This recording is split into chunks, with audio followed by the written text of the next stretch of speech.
Hi. Hello. నమస్తే అందరికీ. Welcome to my channel. ఇప్పుడు మనం చెప్పుకోబోతున్న story 'my bad boy' episode 217. బావకి చెల్లి కూడా ఉందా అని అనుకుంటుంది వేద.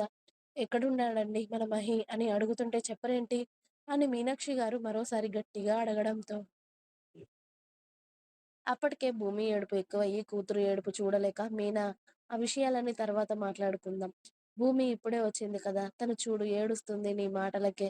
ముందు తనని ఊరుకోబెట్టు అనగానే, తల్లి ఎందుకు ఏడుస్తున్నావురా? ఏడవకు. నీకు ఈ పెద్దమ్మ ఉంది కదా! ఈ పెద్దమ్మ దగ్గరికి రావడానికి నీకు ఇన్ని సంవత్సరాలు పట్టిందా? నీకు మీ నాన్న నీకు మేమున్నామని అస్సలు చెప్పాడా లేదా? మేము గుర్తున్నామా లేదా మీ నాన్నకి?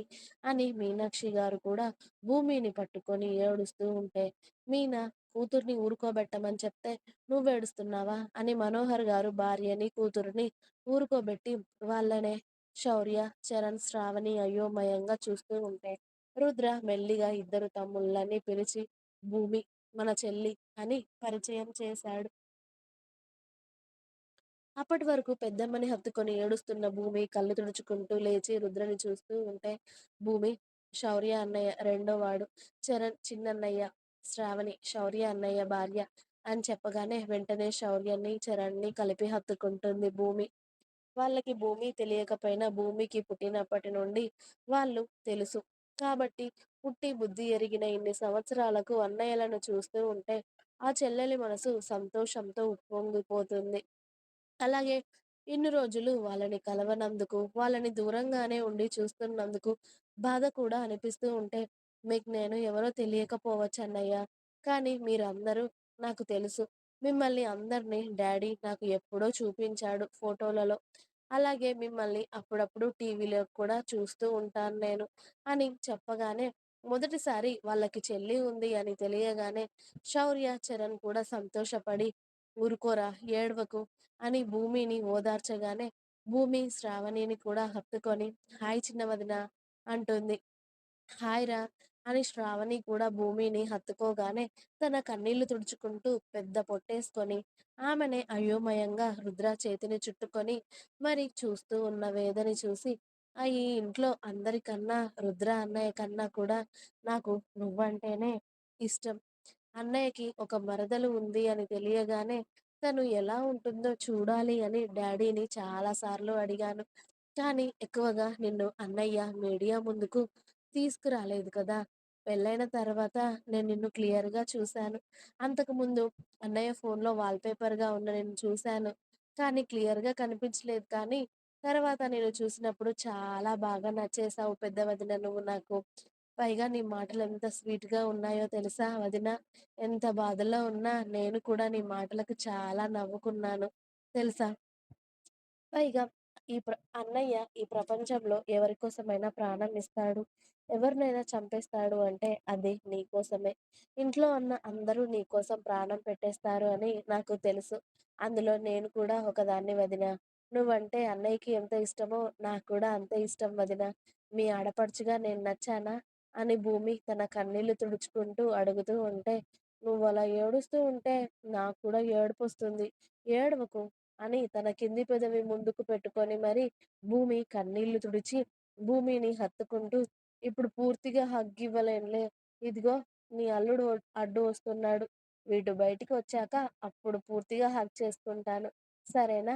ఇప్పుడు సరిపెట్టుకో అని వేద అనడంతో, అలాగే వదిన అని భూమి వేద పొట్ట మీద చేయి వేసి, నా అల్లుడు కదా అని అంది రుద్రనే చూస్తూ. హ్మ్. అవునురా! అని భూమి తల మీద చేయి వేశాడు రుద్ర. వాళ్ళిద్దరిని అలా చూస్తూ, ఓయ్! నువ్వు నీకు చెల్లి ఉంది అని నాకెందుకు చెప్పలేదు? నీ దోస్త్ కచ్చిపో నేను. ఇదిగో భూమి ఇలా రా. నాకు నిలబడి, నిలబడి కాళ్ళ నొప్పులొస్తున్నాయి. ఇలా కూర్చో అని వేద నడుస్తూ ఉంటే వేదని జాగ్రత్తగా భూమి పట్టుకొని సోఫాలో కూర్చోబెట్టింది. హ్మ్. ఇలా కూర్చో భూమి నువ్వు కూడా అని వేద భూమిని తన పక్కన కూర్చోబెట్టుకోగానే ఆ ఇంటిని, ఆ ఇంట్లో ఉన్న మనుషులు అందరూ తెలిసినా కూడా ఇన్ని సంవత్సరాల పాటు దూరంగా ఉండి, ఇప్పుడు తన వాళ్ళని, తన రక్తాన్ని కలుసుకోవడం చాలా సంతోషంగా అనిపించినా కూడా, అమ్మా, నాన్న దూరం అవ్వడం అనేది తనకి చాలా లోటుగా అనిపిస్తూ ఉంటుంది. వాళ్ళు ఉన్నన్ని రోజులు ఈ ఫ్యామిలీ కలుసుకోలేకపోయింది. వాళ్ళు పోయాక ఇప్పుడు వీళ్ళందరినీ కలుసుకొని, వాళ్ళు లేని లోటు స్పష్టంగా తెలుస్తూ ఉంటే, భూమికి అస్సలు ఏడుపు ఆగదు. మహి లేకుండా అమ్మాయి ఒంటరిగా వచ్చిందేంటండి? మహి అమ్మాయిని మన ఇంటికి ఒంటరిగా పంపించాడా? అసలేం జరుగుతుంది? మీరు నాకెందుకు చెప్పట్లేదు? అని మీనాక్షి గారు మనోహర్ గారి వెంట పడడంతో, రుద్ర 3 నెలల క్రితం న్యూస్ టీవీలో ప్లే చేయగానే దారుణంగా హత్య చేయబడ్డ మహేంద్ర, సరళ దంపతులు. మహేంద్ర గారు ఇప్పుడిప్పుడే రాజకీయ కార్యకర్తగా ఎదిగి ఎమ్మెల్యే సీటు కోసం ఈసారి ఆయనే పోటీ చేశారు. ఖచ్చితంగా ఆయనకే చాలా పెద్ద మొత్తంలో జనాలు అందరూ ఓటు వేయడానికి సిద్ధంగా ఉన్నారు. ఆయనని ఎన్నుకోవడానికి ప్రజలు చాలా సిద్ధంగా ఉన్నారు.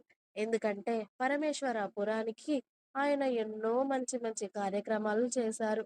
అనాథలను చేరదీసి, అనాథలకు పెద్ద పెద్ద ఆశ్రమాలు కట్టించి, చదువు లేని వాళ్ళకి చదువు చెప్పించి, నేర్పించి, పిల్లలు వదిలేసిన తల్లిదండ్రులు అందరినీ ఒక్క చోటకు తీసుకువచ్చి, వాళ్ళకి కనీసం ఒక్క పూట కూడా ఉపవాసం ఉండకుండా అందరికీ కడుపులు నింపారు. అలాంటి మంచి మనిషిని ఎవరు హత్య చేశారో తెలియదు కానీ, అలాంటి మంచి మనిషి చనిపోవడం అనేది చాలా బాధాకరంగా ఉంది. ఆయన మరణ వార్త, అలాగే ఆయన భార్య మరణ వార్త తెలిసి ఆ ఊరే కన్నీరు మున్నీరు అవుతున్నారు. ఆ ఊరంతా అశోక సంద్రంలో మునిగిపోయారు. ఆయనకి ఉన్న ఒక్కగానొక్క కూతురు కూడా ఆ హత్య జరిగే అప్పుడు అక్కడే ఉందా లేదా అని తెలియడం లేదు. ఒకవేళ ఉంటే తను ఎక్కడికి వెళ్ళినట్టు? తను ప్రాణాలతో ఉందా? ఆ అమ్మాయి కోసం ఇప్పుడు చాలా మందే వెతుకుతున్నట్టు తెలుస్తుంది మనకు అని యాంకర్ ఓవైపు మొత్తుకుంటూ మహేంద్ర సరళ గారి దంపతుల మృతదేహాలు చూపిస్తూ ఉంటే, మహి అని టీవీ మీద కనిపిస్తూ ఉన్న మహేంద్ర గారి ఫోటోని చూస్తూ మీనాక్షి గారు గట్టిగా అరుస్తూ ఏడుస్తూ ఉంటే, మహి అండి. మన మహి నా బిడ్డ కన్నా ఎక్కువగా చూసుకున్నాను కదండీ! వాడు వాడిని ఇలా ఎవరు చేశారండి? అని మీనాక్షి గారు గట్టిగా ఏడుస్తూ ఉంటే, ఆవిడని ఆపడం ఎవ్వరి తరం కావడం లేదు. భూమి కూడా వాళ్ళ డ్యాడీ, మమ్మీ మళ్ళీ గుర్తుకు వచ్చి, "పెద్దమ్మ, ఊరుకో పెద్దమ్మ. అమ్మా, నాన్న చనిపోయి ఇప్పటికి 3 నెలలు అయిపోయింది. పెద్దమ్మ, డ్యాడీ చనిపోయే వరకు కూడా మీ గురించి ఎంత గొప్పగా చెప్పేవాడు తెలుసా? తాతయ్యకి ఇచ్చిన మాట నిలబెట్టుకోవాలని నన్ను కూడా మీకు దూరంగా ఉంచేశాడు. ఒకవేళ తాతయ్యకి ఇచ్చిన మాట మన మధ్యలో లేకపోతే, నేను కూడా ఎప్పుడో మీ దగ్గరికి వచ్చేదాన్ని. ఇలా అమ్మా, నాన్నని పోగొట్టుకొని అనాథగా మీ చెంత చేరేదాన్ని కాదు" అని భూమి ఏడుస్తూ ఉంటే, "నువ్వు అనాథ అని ఎవరు అన్నారు తల్లి? నువ్వు మా బిడ్డవి తల్లి. నువ్వు మా రక్తానివి. ఇంకొక్కసారి అనాథవి అంటే ఈ పెద్దమ్మ కోపాన్ని చూస్తావు. ఏమనుకుంటున్నావు?" అని మీనాక్షి గారు ఆవిడ కూతురు కన్నీళ్లు తుడిచి కూతురిని గుండెలకు హత్తుకున్నారు. మరి నన్ను అనాథని చేసి వదిలి వెళ్ళిపోయారు కదా పెద్దమ్మ. మమ్మీ, డ్యాడీ ఈ 3 నెలలు కూడా నేను చస్తానో, బతుకుతానో అని తెలియదు. అమ్మా, నాన్న అంతిమ కార్యక్రమాలు ముగిసే వరకే అక్కడ ఉన్నాను.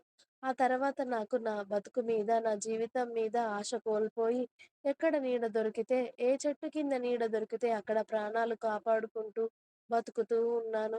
ఇవాళ అన్నయ్య నా దగ్గరికి రాకపోతే నిజంగా నేను కూడా అమ్మా, నాన్న లాగానే అలాగే మీకు కూడా శవంలాగా కనిపించేదాన్ని. ఇలా కనిపించేదాన్ని కాదు పెద్దమ్మ అని అంది భూమి. ఇంకా ఉంది. మీకు నా స్టోరీస్ నచ్చినట్టయితే ప్లీజ్ లైక్ చేయండి, షేర్ చేయండి. అలాగే ఛానెల్‌ని తప్పకుండా కొత్త వాళ్ళందరూ సబ్స్క్రైబ్ చేయండి. Please subscribe my channel. Thanks for watching my video. By by. Please like, share and subscribe.